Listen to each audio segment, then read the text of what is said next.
The white walls of the meeting room felt like a prison to Dr. Minji Park. She sat at the long metal table, her hands folded tightly in her lap as she watched the alien council members whisper among themselves. Their strange voices mixed together in a sound that made her stomach turn. 3 months had passed since she first tried to warn them. 3 months of being called crazy, unstable, and broken. Ambassador Kellex of the Vraxian Empire stood at the head of the table. His blue skin gleamed under the bright lights, and his 4 eyes moved in different directions as he spoke. Behind him, holographic displays showed peaceful star charts and trade routes. Everything looked normal and safe, exactly what the council wanted to see. "Dr. Park," Kellex said, his voice carrying the tone adults use with difficult children. "We have reviewed your reports again. The medical team believes your recent trauma has affected your judgment.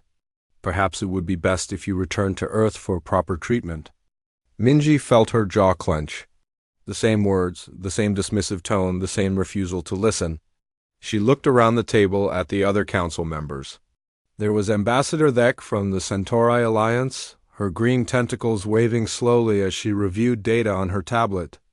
Next to her sat Commander Voss of the Outer Rim Defense Force, his rocky gray skin making him look like a living statue. None of them would meet her eyes. "You are not listening to me," Minji said, keeping her voice steady. "Something is coming through the outer rim. The sensor readings show movement patterns that match what my brother described in his final reports. These creatures hunt like humans do. They think like humans do." Commander Voss made a sound that might have been laughter. "Humans are primitive fighters, Dr. Park. Your species has been in space for less than 200 years. What could you possibly know about threats that we have not seen before?" The words stung because Minji had heard them so many times. Humans were always the youngest, the newest, the most inexperienced in every galactic meeting. Most aliens saw them as barely civilized creatures who had somehow stumbled into space travel. But Minji knew better. She had seen what humans could do when they were pushed to fight. "My brother was not primitive," she said, her voice growing stronger. "Captain Yunwoo Park and his unit survived battles that killed entire alien regiments. They developed tactics that your military academies now study.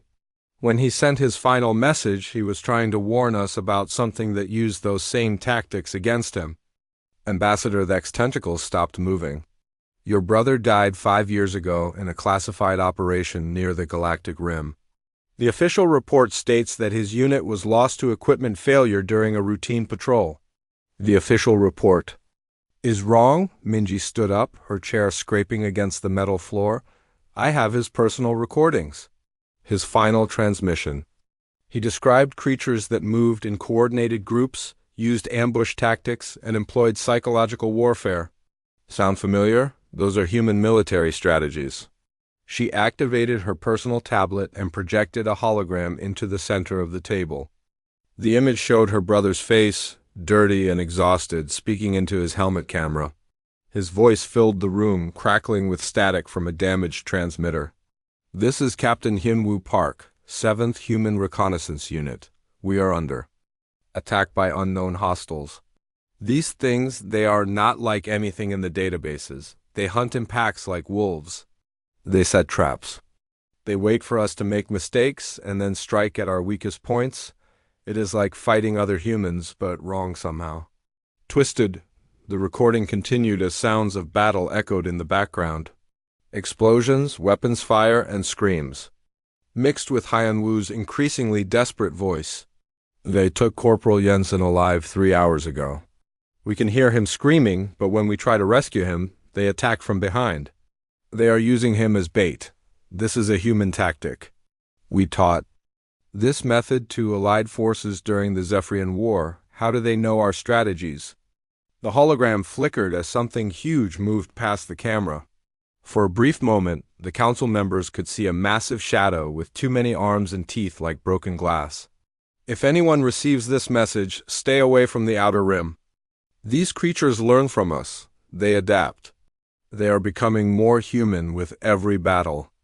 We have created something terrible out here, and it is coming for the rest of the galaxy." The recording ended with the sound of Hyun-woo's weapon firing and then silence. The meeting room stayed quiet for a long moment. Minji looked at each council member, hoping to see some sign that they finally understood. Instead, she saw the same skeptical expressions as before. Ambassador Kellex cleared his throat. Dr. Park, we understand that losing your brother was traumatic. However, this recording proves nothing. Your brother was clearly under extreme stress and may have been hallucinating from combat fatigue. What about the sensor readings I submitted? Minji asked. Long-range detection arrays are picking up massive biosignatures moving through hyperspace toward our colonies. The movement patterns match exactly what my brother described. Commander Voss waved a massive hand dismissively. Space is full of unknown life forms. Most are harmless. Your sensors are detecting migrating void whales or plasma feeders, nothing more. Void whales do not move in military formations, Minji said, frustration creeping into her voice. They do not coordinate their jumps through hyperspace. They do not scout ahead and probe our defenses. You are seeing patterns where none exist, Ambassador Thek said, her tentacles curling with what Minji had learned was annoyance. Humans are known for finding threats in random data. It is a survival trait from your primitive past. Minji felt something break inside her chest. These beings controlled the fate of billions of lives across hundreds of worlds, and they refused to listen because she was human, because her species was young and supposedly ignorant, because admitting she might be right would mean admitting they had been wrong. Fine, she said, gathering her materials. When those creatures arrive and start tearing apart your perfect defenses with human tactics, remember this conversation. Remember that a primitive human tried to warn you. She walked toward the door, but Ambassador Kellex's voice stopped her. Dr. Park, we are not dismissing your concerns out of malice. Your expertise in xenobiology is valuable to this council. However, we cannot mobilize entire fleets based on the traumatic memories of one soldier and questionable sensor data. If you have concrete evidence of a threat, we will listen. Minji turned back to face them. By the time you have concrete evidence, it will be too late. These creatures do not announce themselves. They study their prey first. They learn our weaknesses. Then they strike when we are most vulnerable. And how exactly would you know this? Commander Voss asked. Because that is exactly what my brother would have done. The door slid shut behind her with a soft hiss, leaving the council members alone, with their charts and their certainty.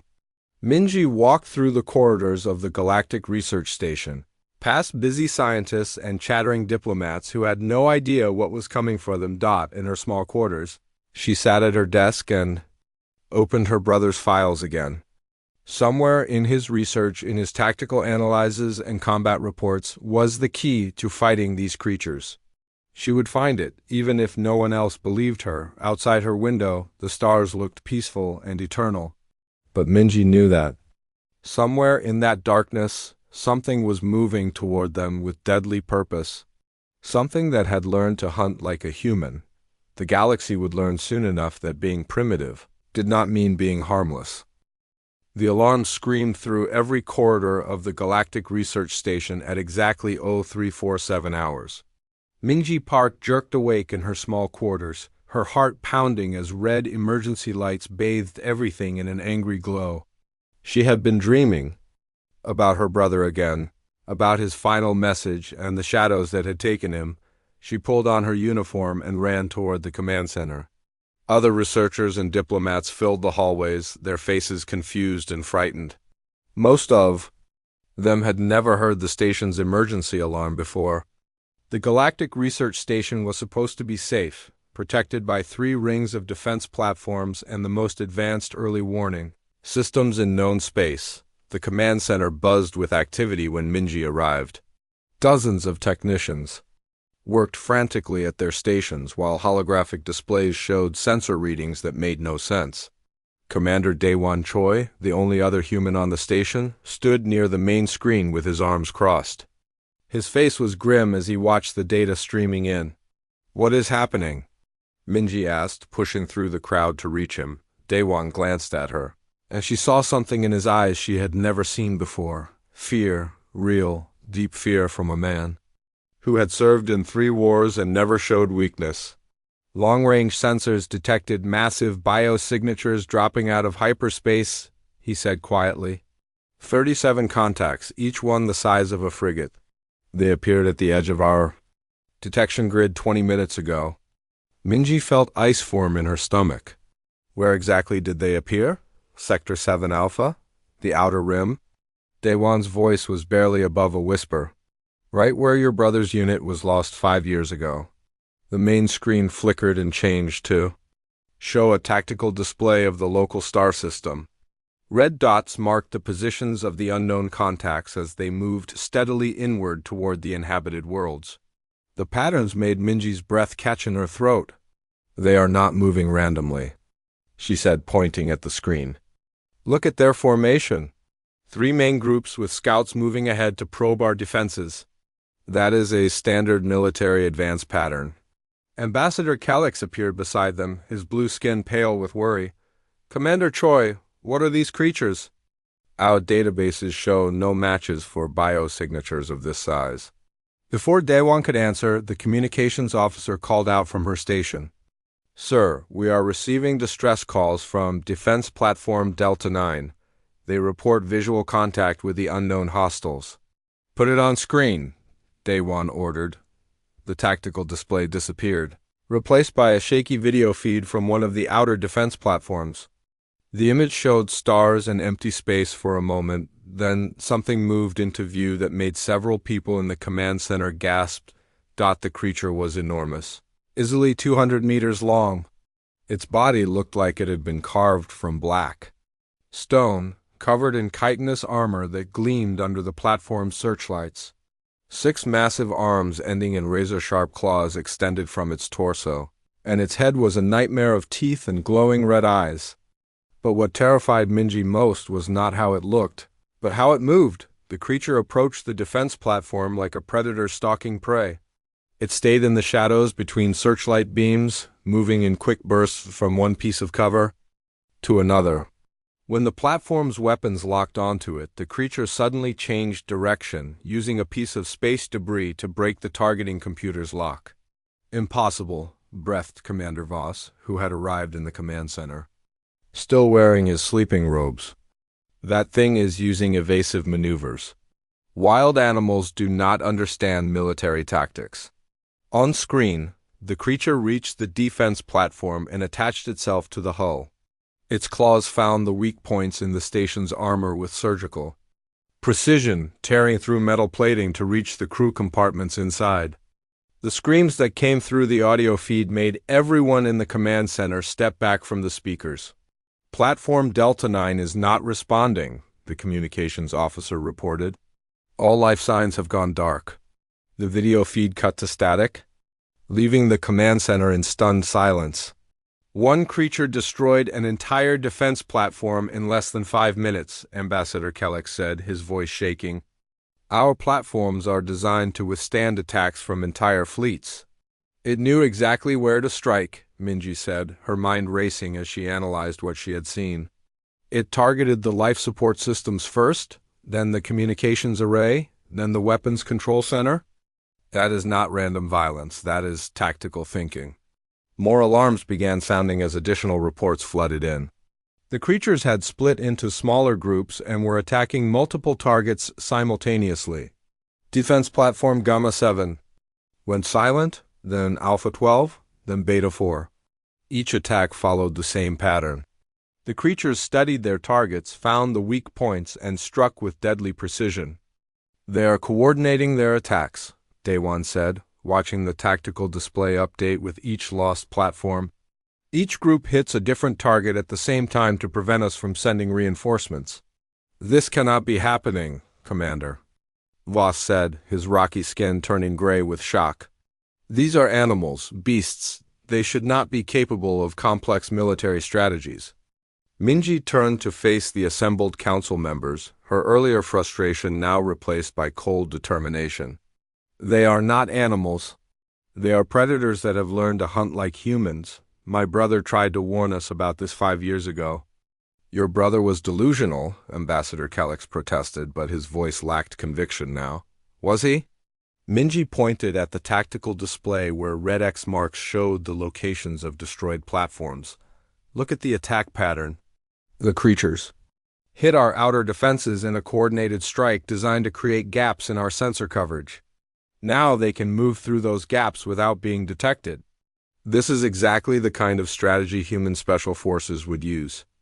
Another distress call came through the communications system, this one from colony ship Meridian, carrying 50,000 civilians. Unknown hostiles have breached our hull. The captain's voice was tight with panic. They are not trying to destroy the ship. They are herding us toward the cargo bays. It is like they want to take prisoners. The transmission ended abruptly. Taking prisoners is psychological warfare, Daewon said grimly. They want to break our morale by making us worry about captured civilians. More reports came in over the next hour, each one more disturbing than the last. The creatures seemed to understand not just human tactics, but human psychology. They left some ships disabled but intact, knowing that rescue operations would slow down the military response.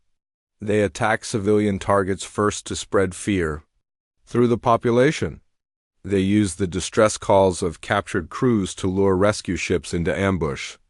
Sector Command is requesting immediate military assistance, the communications officer announced.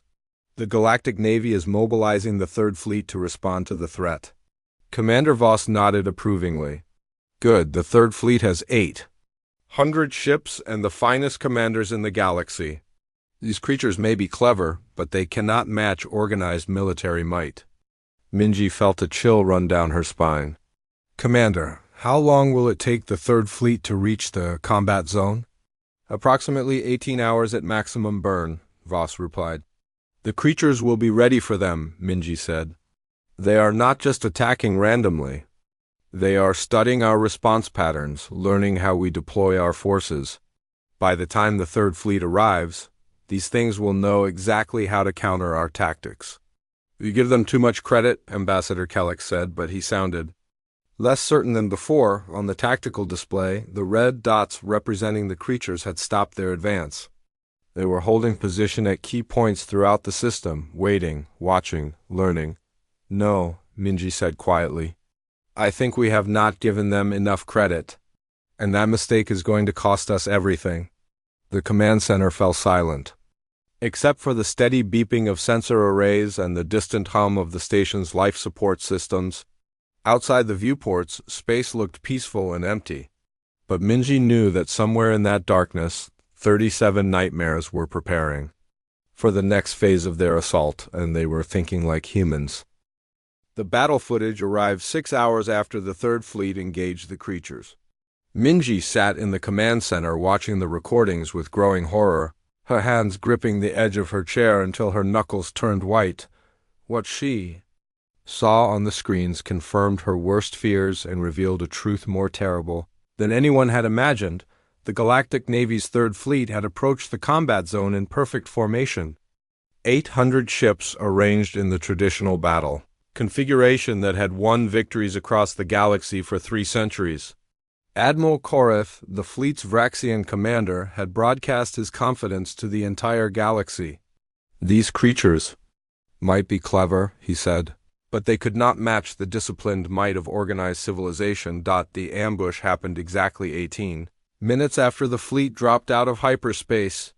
Play the recording from the flagship again, Minji said to the communications officer. The main screen showed the bridge of the battleship. Eternal glory. Admiral Koreth stood confident and proud as his fleet moved toward the enemy positions. His 4 eyes tracked multiple displays showing perfect tactical formations and weapon readiness reports. All ships, maintain formation, the Admiral's voice commanded. These primitive beasts will learn what happens when they challenge the Galactic Navy. The creatures struck from 6 different directions at once. They had hidden behind asteroids, inside debris fields, and even attached themselves to the hulls of disabled civilian ships.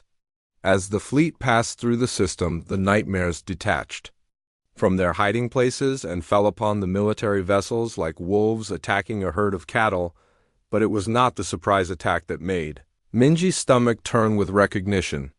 It was the way the creatures moved. "Freeze the image right there," she told the technician. "Look at how they approached the cruiser squadron." On screen, a group of 12 creatures moved through space in a formation that made Commander Dewan's face go pale. They flew in two parallel lines with a command element in the center, just like human fighter squadrons. The lead creature signaled the others with flashes of bioluminescent patches on its hide, coordinating their attack runs with precision that no animal should possess. "That is Formation Delta 7, Day-1 said quietly.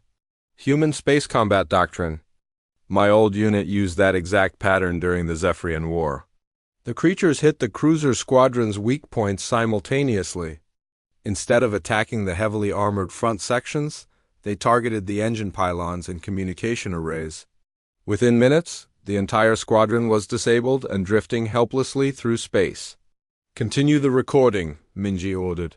The battle unfolded with horrifying efficiency. The creatures divided the massive fleet into smaller groups, then isolated and destroyed each section methodically. They used feints to draw ships out of position, coordinated strikes to overwhelm point defenses, and even electronic warfare that jammed communications between fleet elements. Admiral Korith's confident voice grew increasingly desperate as his perfect formations crumbled. "All ships reform on the flagship, do not break formation. Maintain discipline." But the creatures had studied Galactic Navy tactics for 5 years. They knew exactly how the fleet would respond to each maneuver. When the Admiral ordered his ships to form defensive circles, the creatures were already moving to exploit the gaps between formations. When he commanded a fighting retreat, they predicted the withdrawal routes and set ambush at the hyperspace jump points. "This is impossible," Ambassador Calix whispered as he watched his species' finest warships being torn apart. "They fight. Like they have attended our military academies?" "They have learned from something better than academies," Minji said, her voice heavy with realization. "They learned from actual combat experience, human combat experience." She stood and walked to the holographic projector in the center of the room. With quick gestures, she pulled up her brother's military records and displayed them alongside the current battle footage. "Watch this attack pattern," she said, highlighting a section where the creatures split into 3 groups to assault a battleship. "Now compare it to this tactical report from the Battle of Kepler Station." The display showed a document written by Captain Hyunwoo Park 5 years earlier. His unit had used the exact same 3-pronged attack to disable a Zephyrian dreadnought during humanity's first major space battle. The similarities were not coincidental. They were identical. "Look at the timing," Minji continued, her hands shaking, as she manipulated the display. "The creatures wait exactly 47 seconds between the first and second wave of attacks. That is the precise interval my brother calculated for optimal psychological impact on enemy crews." More comparisons appeared on the screen. The creatures' use of debris fields for cover matched human stealth doctrine. Their targeting priorities followed human strategic thinking. Even their communication patterns, flashing lights, and coordinated movements resembled the hand signals human special forces used in zero-gravity environments. "They are not just using human tactics," Minji said, her voice barely above a whisper. "They are using my brother's tactics specifically. Everything he learned, everything he developed, everything he taught his unit. These creatures somehow absorbed all of it." Commander Voss stumbled backward, his rocky features cracking with shock. "You are saying these beasts learned military strategy from dead human soldiers?" "Not learned," Minji corrected him. "Absorbed, copied, stolen." She turned to face the assembled council members, her eyes bright with unshed tears. "My brother and his unit were not just killed by these creatures, they were consumed by them. Every memory, every piece of training, every tactical innovation. The creatures took it all and made it part of themselves." The recording continued, playing in the background. The Third Fleet was down to less than 200 ships, scattered and broken. Admiral Korith's final transmission showed him wounded and desperate on his damaged bridge. "All remaining ships, retreat immediately." The enemy possesses tactical knowledge beyond our understanding. We cannot win this engagement.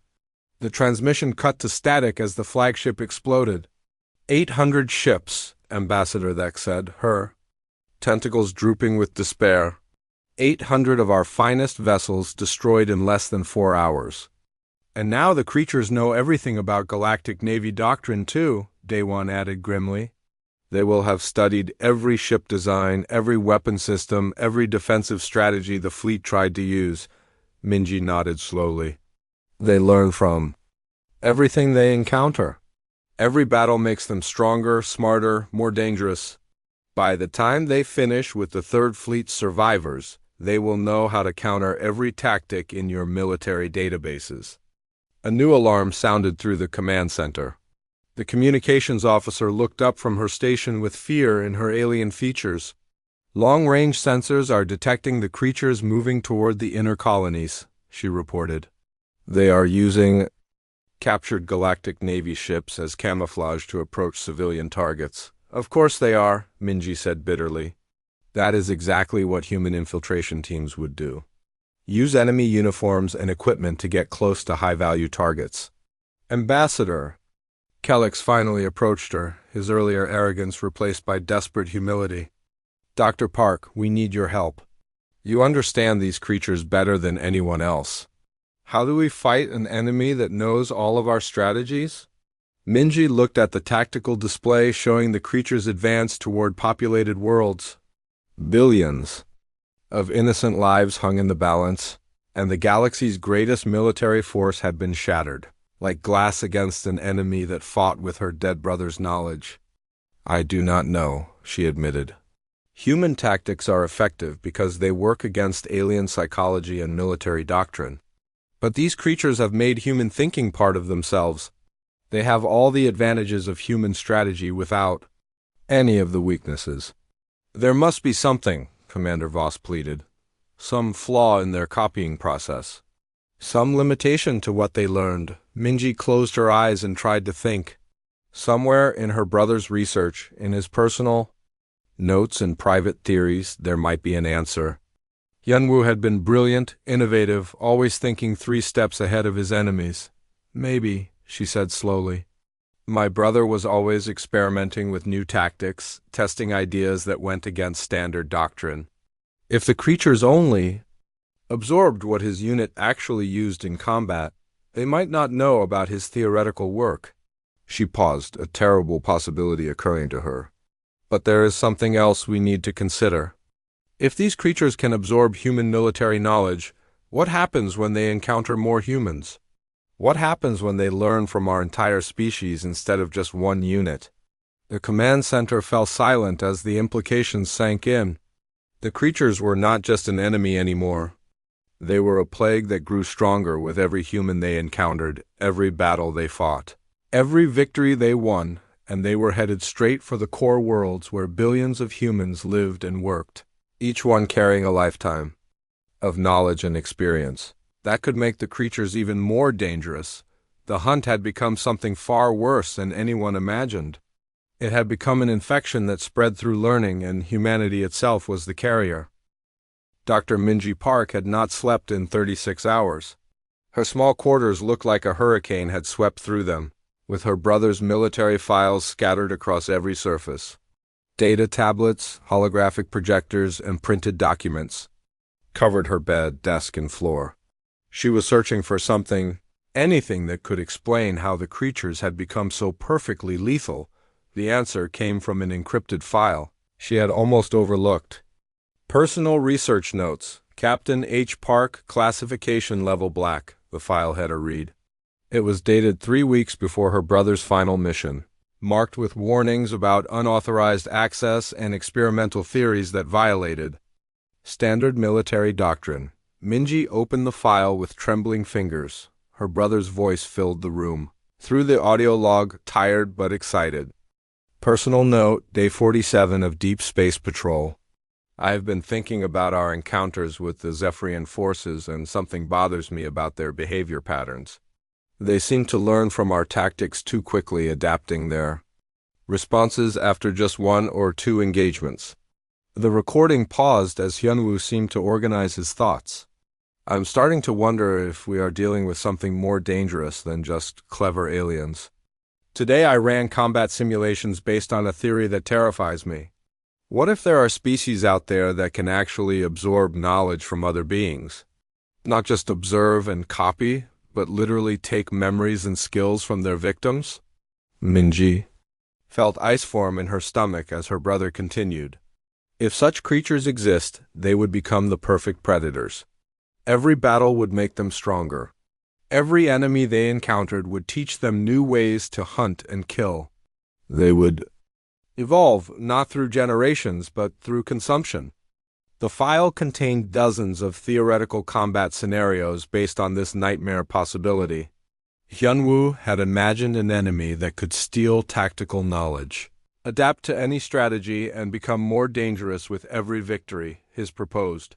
Countermeasures were radical departures from standard human military doctrine. The only way to fight such an enemy, his voice continued, would be to abandon everything they have learned from you. Use tactics they have never seen. Fight in ways that contradict your own training. Become unpredictable even to yourself. Minji saved the file and ran through the corridors toward the command center. The station shook slightly as defensive batteries fired at long-range targets. The creatures were getting closer, probing the outer sensor grid with small groups while their main force remained hidden in the asteroid belt. She burst into the command center where Commander Daewon Choi was coordinating the station's defenses with the remaining Galactic Navy ships. His face looked haggard, aged years in just a few days. Daewon, I found something, she said breathlessly. My brother knew about these creatures. He theorized about them 3 weeks before his unit was killed. She activated the holographic display and played portions of Hyunwoo's research files. The assembled officers and council members listened in stunned silence as the dead soldier's voice described creatures that matched their current enemies perfectly. He predicted this, Ambassador Kellick said, his blue skin pale with shock. Your brother predicted these exact creatures 5 years ago. Not predicted, Minji corrected. He encountered them. His unit must have run into a scouting group, maybe just 1 or 2 creatures. Enough for them to study human tactics, but not enough to completely overwhelm trained soldiers. My brother survived long enough to understand what they were dealing with. Captain Young-Ho Kim of the station's security team stepped forward. Dr. Park, what were his proposed countermeasures? How did he suggest fighting them? Minji pulled up another section of the files. Anti-human tactics. Strategies specifically designed to confuse and defeat human military thinking. Random deployment patterns, contradictory orders, deliberate violations of sound tactical principles. That sounds like chaos, Commander Voss protested. No military force can function without discipline and proper tactics. Exactly, Minji said. That is the point. These creatures have learned to counter disciplined, logical military responses. They expect us to follow doctrine, to make reasonable decisions, to act like rational military forces. My brother believed the only way to defeat them was to act irrationally. She activated a tactical simulation her brother had created. It showed human forces using seemingly insane strategies against an adaptive enemy. Ships broke formation at random intervals, attacked their own empty positions to confuse enemy sensors, and used retreat patterns that made no strategic sense. Look at the results, Minji said, highlighting the simulation's outcome. The adaptive enemy's responses become increasingly erratic as they try to counter tactics that have no logical basis. Eventually, their copied knowledge becomes a liability because they cannot predict truly random behavior. Commander Daewon studied the simulation with growing interest. Your brother was proposing that we fight stupidly on purpose. Not stupidly, Minji said, unpredictably. There is a difference.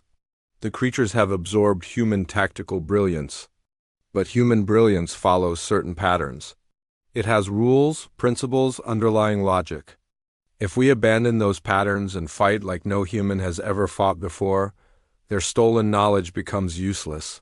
Captain Kim activated his own tactical display. Dr. Park, we have been monitoring the creature's movements for the past 6 hours. They are using formations and attack patterns that match archive footage from human military operations. Look at this approach vector. The display showed a group of creatures moving toward a damaged freighter. Their formation was identical to a human rescue pattern, designed to provide maximum coverage while approaching a potential ambush site. They are being careful, Kim continued. Cautious.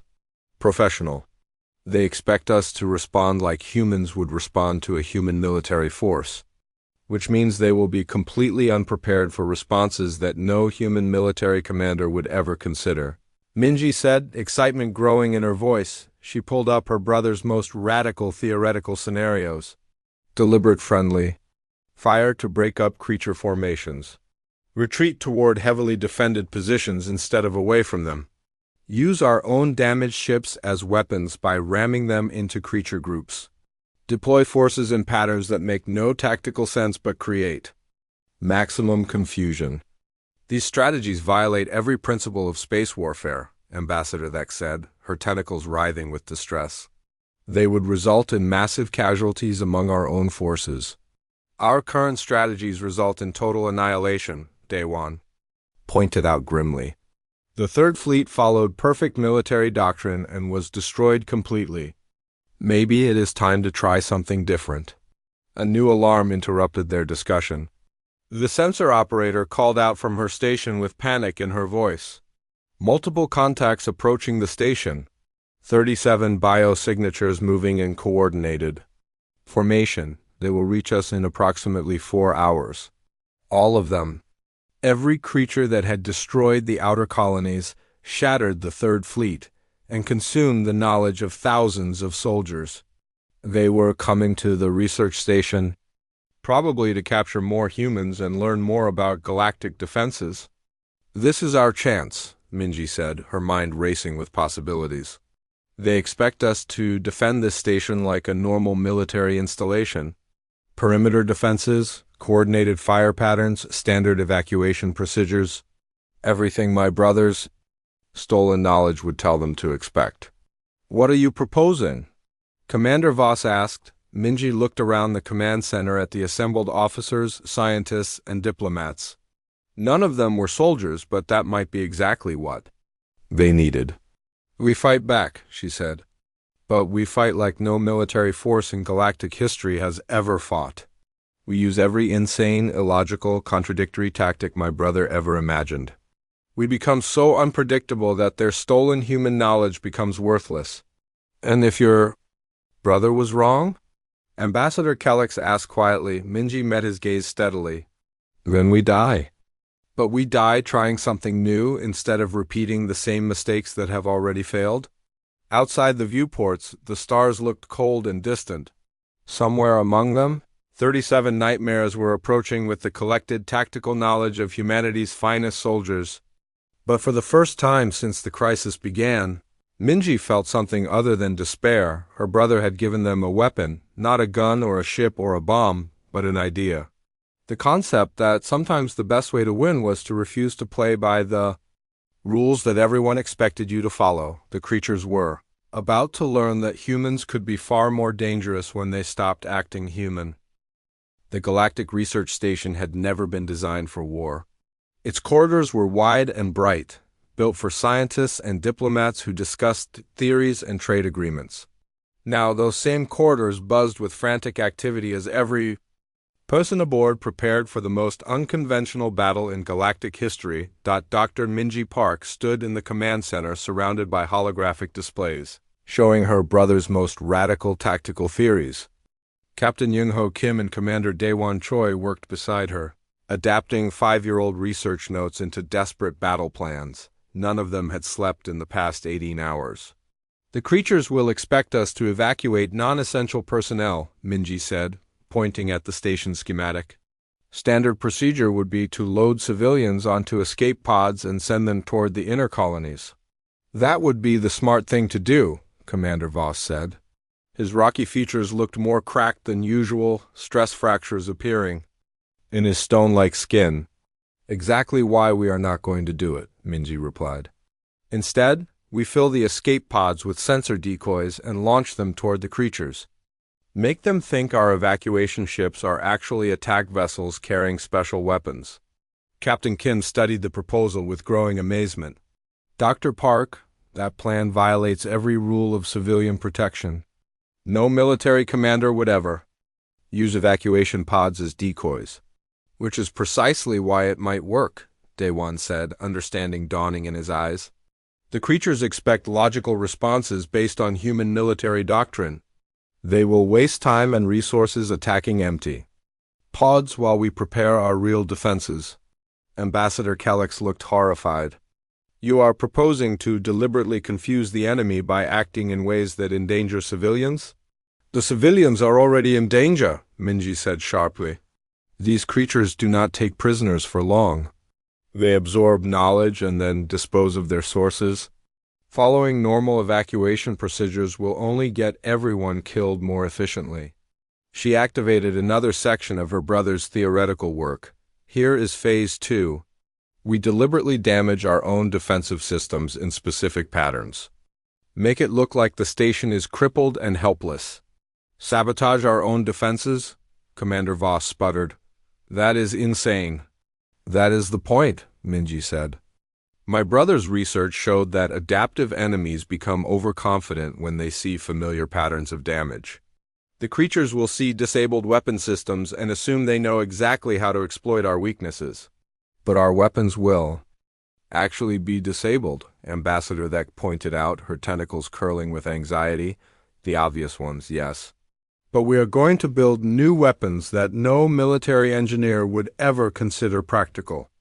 Minji pulled up schematics that made everyone in the room stare in disbelief. The plans showed converted research equipment, improvised explosives made from laboratory chemicals, and weapon systems built from parts that were never meant to work. Together, mining lasers connected to navigation computers. Atmospheric processors rigged to create toxic gas clouds. Even the station's garbage disposal system had been modified into something that could launch projectiles at high velocity. These designs make no sense, Captain Kim said, studying the schematics. Half of them violate basic physics principles.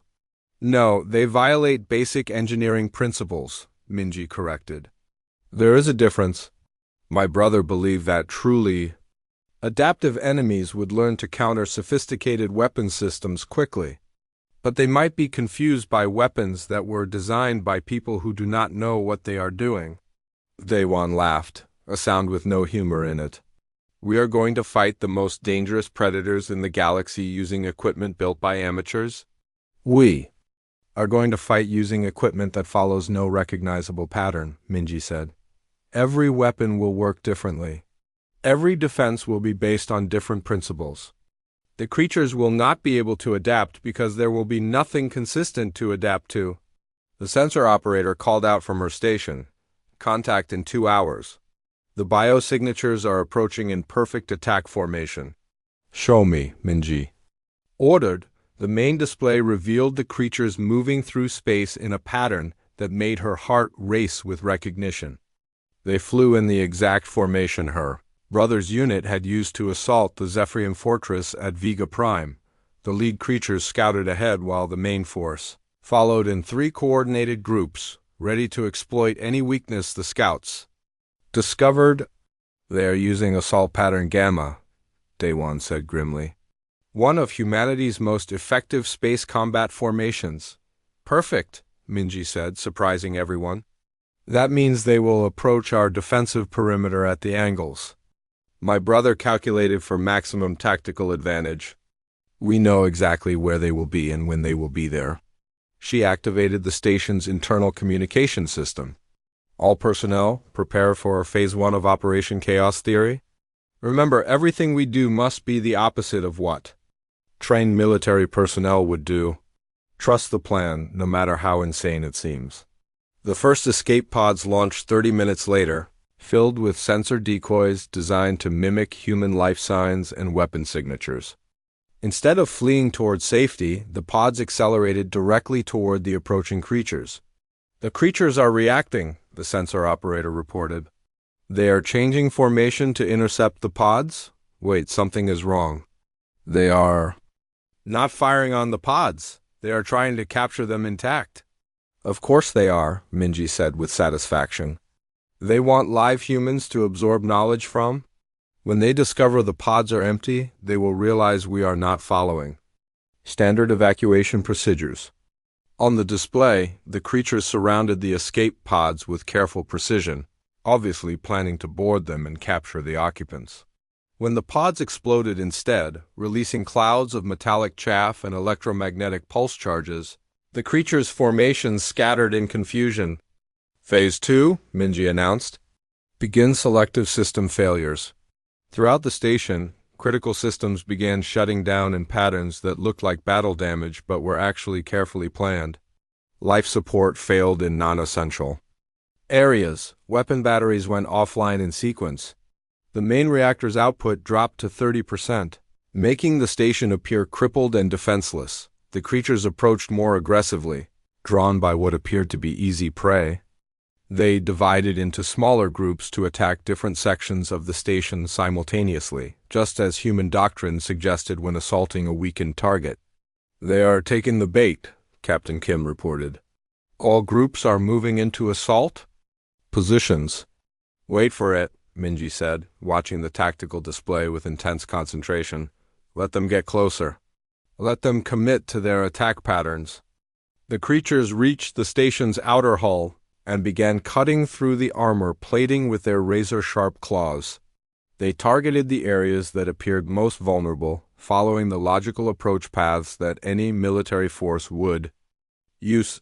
Now, Minji whispered. The garbage disposal system activated first, launching a stream of metallic debris at velocities that turned trash into deadly projectiles. The creatures, expecting weapons fire from the disabled defense batteries, were caught completely off guard by attacks coming from waste management systems, laboratory. Equipment throughout the station began overloading and carefully controlled sequences, creating electromagnetic pulses that disrupted the creatures' coordination. Mining lasers designed for asteroid processing suddenly focused their beams through improvised lens arrays, creating cutting tools that sliced through chitinous armor like paper. It is working, Daewon said with amazement. They do not know how to respond to weapons that should not exist. The creatures tried to adapt, switching to defensive formations and evasive maneuvers. But every time they adjusted their tactics, another impossible weapon system activated. Atmospheric processors vented poisonous gases through the station's exhaust ports. Research centrifuges launched artificial gravity wells that sent creatures tumbling through space. Even the station's communication arrays had been modified to emit focused sound waves that disrupted the creatures' coordination signals. They are falling back, the sensor operator announced. The creatures are retreating to regroup, but Minji was not finished. Phase 3 Pursuit Pattern Alpha Insane. Pursuit? Ambassador Kellex asked in shock. You want to chase them? My brother's notes suggested that adaptive enemies become most confused when their prey begins acting like predators. Minji explained. No damaged research station should pursue retreating attackers. It violates every principle of defensive warfare. The station's engines, supposedly damaged beyond repair, suddenly roared to life.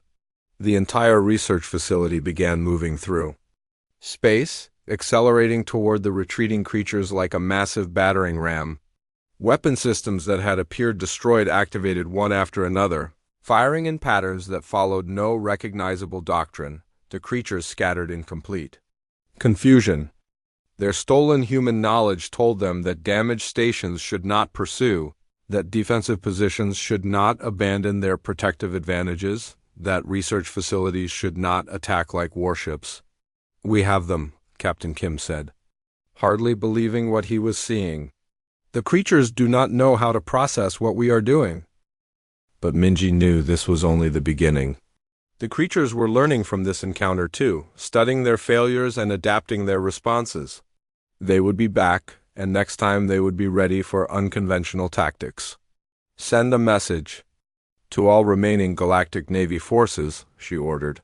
Tell them we have found a way to confuse the creatures temporarily, but we need to end this quickly before they figure out how to counter chaos itself. The hunt was far from over. But for the first time since the creatures had arrived, the hunters had become the hunted. Dr. Minji Park stood in the command center of the research station, watching 37 massive biosignatures hold position just outside weapon range.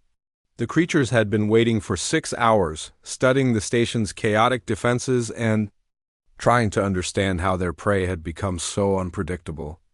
"They are learning," Commander Daewon Choi said quietly. "Look at their formation patterns. They are not using standard human tactics anymore." The tactical display showed the creatures arranged in loose, constantly shifting groups that followed. Number recognizable military doctrine? They had adapted to the station's unconventional weapons by abandoning conventional responses entirely. "My brother's gambit worked once," Minji said, her voice heavy with exhaustion. "But these things learn too quickly. They have figured out that we are trying to confuse them by acting irrationally." Captain Young-Ho Kim checked his improvised weapon systems one final time. "Dr. Park, what happens when creatures that think like humans decide to stop thinking like humans?" The answer came as the creatures suddenly accelerated toward the station in completely random patterns. No formations, no coordination, no tactical logic. Just 37 nightmares moving like a storm of claws and teeth through space. "They are using chaos against us," Minji realized with growing horror. "If we can fight irrationally, so can they."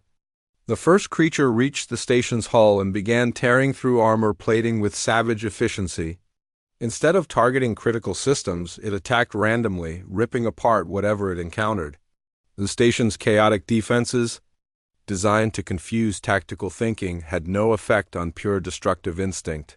"All weapons, fire at will," Daewon ordered. "Forget the plans, just fight." The battle became a nightmare of improvisation and desperation.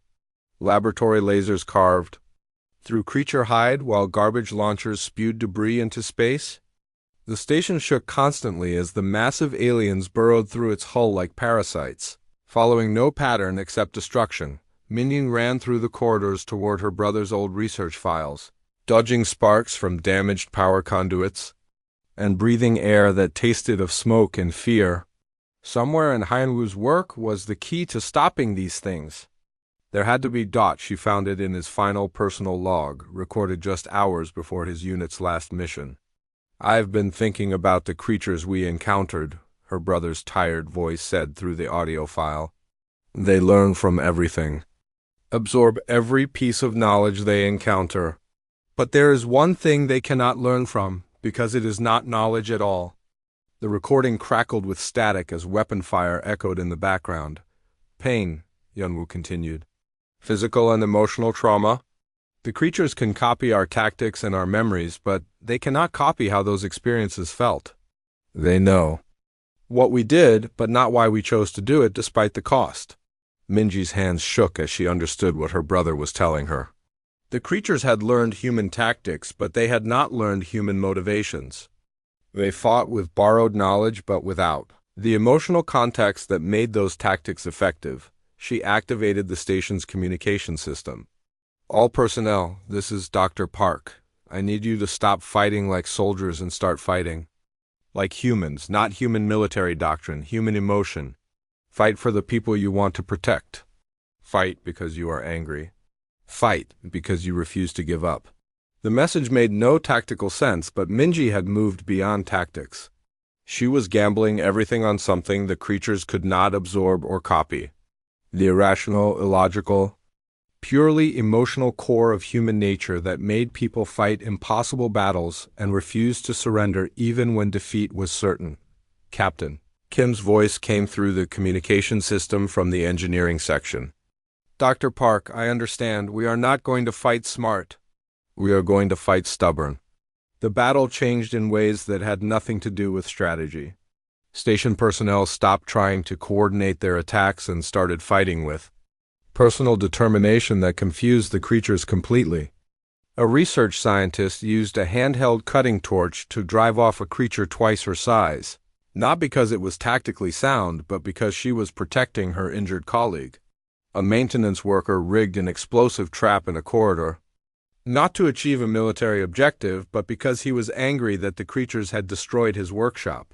"The creatures are hesitating," the sensor operator reported. "They seem confused by our response patterns." Minji realized why. The creatures had learned human military thinking, which was logical and predictable even when it appeared chaotic. But they had never encountered humans fighting for purely emotional reasons, making decisions based on love, anger, stubbornness, and hope rather than tactical advantage. "They do not understand sacrifice," she said, the final piece of the puzzle falling into place. "They know how to copy tactics, but they cannot copy the willingness to die for something greater than yourself." She ran toward the central reactor, where the largest creature had broken through the station's hull. The beast was enormous, covered in scars from previous battles and glowing with absorbed energy from the reactor core. It had positioned itself to drain the station's power while smaller creatures finished destroying the defensive systems. Minji approached the creature with nothing but her brother's final research tablet and a determination that burned brighter than the reactor core behind her. "You killed my brother," she said, her voice steady despite her fear. "You stole his knowledge, his tactics, his memories. But there is one thing you cannot steal." The creature turned toward her, its multiple eyes focusing with alien intelligence. For a moment, Minji saw something that might have been recognition in those eyes. This thing knew her brother's face, his voice, his thoughts. But it did not know his heart. "You cannot steal love," she said, activating the override sequence her brother had hidden in his final research files. "You cannot absorb the reason we fight. You can copy our tactics, but you will never understand why we choose to use them." The override signal broadcast through the station's communication arrays, carrying a frequency that Yunwu had discovered during his final battle. It did not destroy the creatures or cause physical damage. Instead, it disrupted their ability to coordinate the stolen human knowledge they had absorbed. The effect was immediate and devastating. The creatures throughout the station began moving erratically, their borrowed tactics colliding with each other as the override signal scrambled their synchronized thinking. They had become dependent on stolen human knowledge, and now that knowledge was turning against them, the large creature in front of Minji convulsed as conflicting tactical programs fought for control in its alien mind. Human strategies designed for different situations activated simultaneously, creating a cascade of contradictory responses that paralyzed its decision-making ability. "You learned to think like my brother," Minji said as the creature struggled against its own absorbed knowledge. "But you never learned to think for yourself." The override signal spread through space, reaching the other creatures scattered around the station. One by one, they stopped their attacks and began retreating. Their stolen tactical knowledge corrupted beyond use. Captain Kim's voice echoed through the station. "All creatures are withdrawing. They are fleeing toward the outer rim." But Minji knew this victory was temporary. The creatures would eventually purge the corrupted data and begin learning again. They would return, possibly stronger and more careful about what knowledge they absorbed. "Send a message to all human colonies and military units," she ordered. "Tell them about the override frequency. Tell them how to fight these things. And tell them that the key to victory is not better tactics or superior weapons. What is the key?" Daewon asked. Minji looked out the viewport at the retreating creatures, thinking of her brother and all the soldiers who had died to provide the knowledge that might save the galaxy. "The key is remembering that we are not fighting to prove we are the best warriors," she said. "We are fighting because we choose to protect the things we love, even when it costs us everything. And that is something no creature can steal from us, no matter how much knowledge they absorb." The creatures disappeared into hyperspace, carrying their stolen tactical knowledge back to whatever dark corner of the galaxy had spawned them. But they also carried something else now. A lesson about the difference between knowing how to fight and understanding why the fight matters. The galaxy had learned that humanity's greatest strength was not their tactical brilliance or their adaptability in warfare. It was their stubborn refusal to stop caring about each other, even when caring made them vulnerable. And sometimes, Minji realized as she watched the stars return to peaceful silence, That stubborn caring was the most powerful weapon of all. The hunt was over. The hunters had learned to respect their prey, and the galaxy would never again dismiss a human's warning as the delusion of a primitive species. In the end, they had not won by fighting like soldiers. They had won by fighting like humans.